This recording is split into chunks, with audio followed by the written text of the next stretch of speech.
네, 일도 안 하고 100억 원의 봉급을 챙기는 일 과연 가능할까요? 롯데에서는 가능했나 봅니다. 신영자 이사장의 지시로 네이처 리퍼블릭 매장에 특혜를 줬다. 검찰이 관련자의 이런 진술도 확보를 했는데요. 롯데 면세점 입점 로비와 관련한 이야기도 좀 나눠보도록 하겠습니다. 자, 백 변호사님. 네. 예. 자, 입점과 관련해서 특혜가 있었다. 관련자들의 구체적인 진술이 나왔는데요. 이게 누구의 진술입니까? 그러니까 최초에 그 네. 롯데와 관련된 압수수색의 1호가 신영자 이사장과 신영자 네. 이사장이 실제로 소유한 회사, 그리고 아들이 소유한 회사 그런 네. 곳을 압수수색을 했는데 네. 그 수사 과정에서 정은호 네이처리퍼블릭 대표로부터 면세점을 좋은 곳에 입점시켜달라는 로비를 받았다라는 이유로 이제 수사가 진행이 됐던 예. 거잖아요.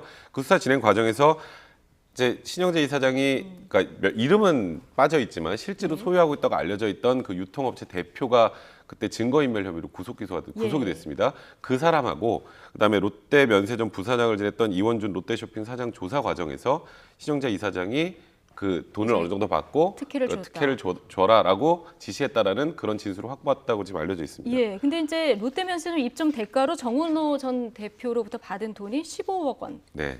이 신영자 이사장 하면은 우리나라 손꼽는 재벌의 맞달 아닙니까? 네. 예. 그러니까 사실 이 부분도 이제 신영자 이사장은 아직까지 이제 부인하고 있는 상황이지만 현실적으로 드러나와 있는 정황은 롯데 면세점에 좋은 자리 입점해주는 대가로 본인이 직접 돈을 받은 경우도 있고 아니면 아들이 운영하는 회사의 그러니까 컨설팅 비용 명목으로 예. 뭐 총 입점액의 몇 퍼센트, 뭐 3% 네. 정도 지급받았다고 하는데 사실 이번에 최근에 보면 이 신영자 이사장을 포함한 롯데그룹 전반의 수사를 진행하면서 롯데그룹이 정말 불투명하다는 걸 국민들이 예. 많이 느끼게 됐잖아요. 이 불투명 과정에서는 쉽게 말해서 이 확인되지 않은 돈들이 굉장히 많이 흘러다니고 나오게 되거든요. 네. 그런 과정에서 또 이런 좀 불미스러운 일이 일어난 게 아닌가 이렇게 보고 있습니다.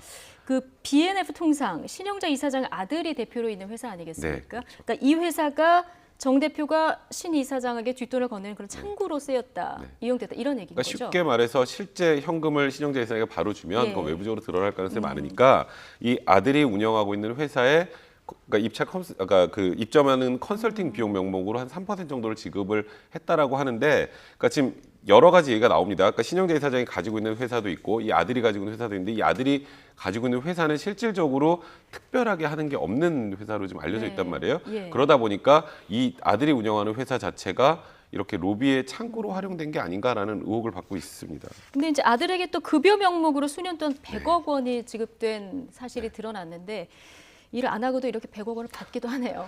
그러니까 이게 회사가 예를 들어서 정말 잘 돌아가고 운영을 잘해서 정당한 명목으로 뭐 급여를 받았다면 그걸 100억을 받건 150억을 받건 뭐라 그러겠습니까? 근데 문제는 이 회사 자체가 제가 말씀드렸던 것처럼 특별하게 한 게 없어요. 예. 그러다 보니 이렇게 무언가 다른 류의 대가나 좀 검은 돈의 흐름을 통해서 이렇게 돈이 아들에게 넘어간 게 아닌가라고 하는데 이제 문제는 이 돈이 정상적인 방법 제가 말씀드렸던 급여나 뭐 상여금이나 배당을 예. 받았다는 문제가 아니지만 이게 말 그대로 뒷돈을 통해서 이거 회사 돈을 자금을 횡령했다면 그 횡령죄로 처벌할 수도 있고요. 아, 그 법적으로 문제가 될 수도 그렇죠. 있나요? 회사가 예를 들어서 그 멀쩡하게 잘 돌아가지도 않는 회사에서 네. 매년 뭐 예를 들어서 100억 원을 받아갔다면 그 회사에 손해를 끼치는 얘기이기 때문에 업무상 배임죄에 해당할 수도 있습니다. 그래서 그 부분 역시 수사 대상이 될 거라는 생각이 듭니다. 네, 쟁점이 이제 이 급여의 일부가 신 이사장의 비자금으로 흘러들어가지 않나. 검찰은 또 이걸 보고 있는 거 아니겠습니까? 그러니까 그렇게 되면 이제 네. 신영자 이사장의 아드님뿐 아니라 신영자 이사장 역시 횡령과 배임의 공범이 될 수도 있어요. 네. 그러니까 지금 입점 로비와 관련해서 금품을 수수했다면 배임 수증죄에 해당하고요. 만약에 그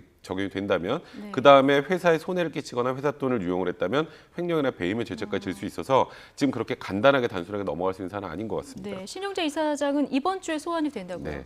그러니까 이번 주에 이제 소환이 된다라는 의미는 검찰에서 나머지 부분 수사가 끝났다는 소리입니다.